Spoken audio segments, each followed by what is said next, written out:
سلامی سلامی لقوم کرامی۔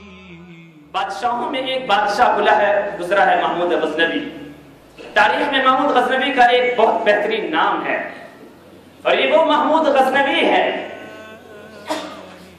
کہ جس محمود غزنوی کے بارے میں آتا ہے کہ جس کی طرف اس کا قافلہ چلا کرتا تھا، اس قافلے کی طاقت اور اس کی جرت اور بہادری سے کافروں کے دل تھر جائے گا۔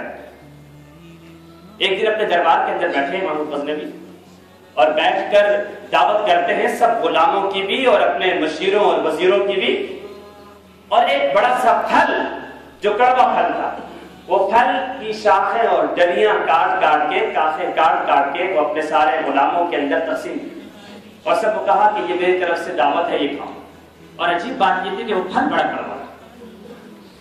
محمود غزنوی بڑا سمجھدار بادشاہ گزرا ہے، اور بہت ہی زیرک بادشاہ گزرا ہے، اور ڈیل کرنے والا مدبر آدمی گزرا ہے، حکمت اور بصیرت سے بھرا ہوا ہے محمود غزنوی۔ تو جب اس نے وہ کڑوا پھل سب میں تقسیم کیا تو اس کے وزیروں نے، مشیروں نے اور سارے غلاموں نے ایک چاک مارا، ایک لقمہ لیا، ایک کھایا، اور پھر وہ کڑوا تھا اور نیچے رکھ۔ لیکن ان تمام وزیروں اور مشیروں میں ایک غلام ایسا تھا جو بادشاہ کی دی گئی پوری ڈلی کو کھا، باقی سب نے نیچے رکھ دیے، لیکن ایک غلام ایسا ہے جو وہ بادشاہ کی دی گئی اس پوری ڈلی کو کھا رہا ہے۔ تو بادشاہ نے پوچھا محمود غزنوی نے کہ تم لوگوں نے کیوں چھوڑ دیا اس کو؟ سب نے کہا بادشاہ سلام یہ تو بڑی کڑوی چیز ہے، ہم سے تو کھائی دیا۔ تو بادشاہ کا وہ جو غلام تھا، جس کو علامہ اقبال بھی اپنی شعر و شاعری میں ذکر کرتا ہے، محمود ایاز کا نام ذکر کرتا ہے کہ وہ غلام کا نام ایاز تھا، وہ ایاز پورا پھل کھا رہا ہے۔ تو غزنوی محمود غزنوی نے پوچھا کہ تم کیوں کھا رہے ہو اس پوری ڈلی کو؟ سب نے تو چھوڑ دیا ہے۔ تو اس نے بڑا عجیب جواب دیا، اس نے کہا کہ جب یہ ڈلی آپ نے مجھے دی تھی، یہ کاخ اور یہ شاخ آپ نے مجھے دی تھی، تو کڑوی تو بہت تھی، مجھے بھی کڑوی لگ رہی تھی، لیکن میں نے یہ سوچ کر کھا لیا تھا کہ جن ہاتھوں سے میں ساری زندگی میٹھی چیزیں کھاتا رہا ہوں، اس ہاتھ سے اگر ایک کڑوی چیز آ گئی ہے تو کیا ہو؟ میرے بھائیوں، اگر اس وقت زندگی کے مرحلے کے اندر کوئی تکلیف آ جاتی ہے تو توجہ رکھیں کہ اس اللہ نے ساری زندگی ہمیں نعمتوں سے نوازا ہے، ایک اگر کڑواہٹ آ گئی ہے تو کیا ہوا؟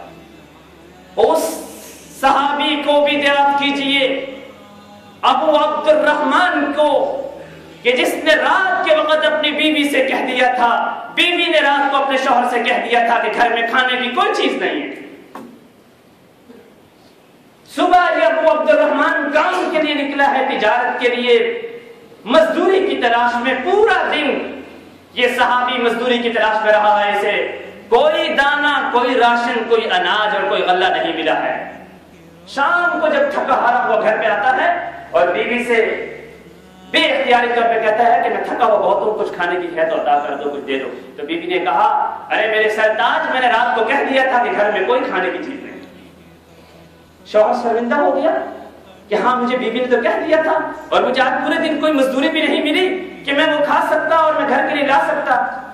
تو جب بیوی نے دیکھا کہ میرا شوہر اتنا شرمندہ ہو رہا ہے، وہ بیوی بھی تربیت یافتہ تھی، نبی اکرم صلی اللہ علیہ وسلم کی صحابیہ خاتون تھی، تو بیوی نے اپنے شوہر کو کہا اے میرے سرتاج، ہم ہر روز اپنی مرضی کا کھانا کھا کر سو جایا کرتے ہیں، آج اللہ کی مرضی کے مطابق بھوکے سو جائیں گے کیا؟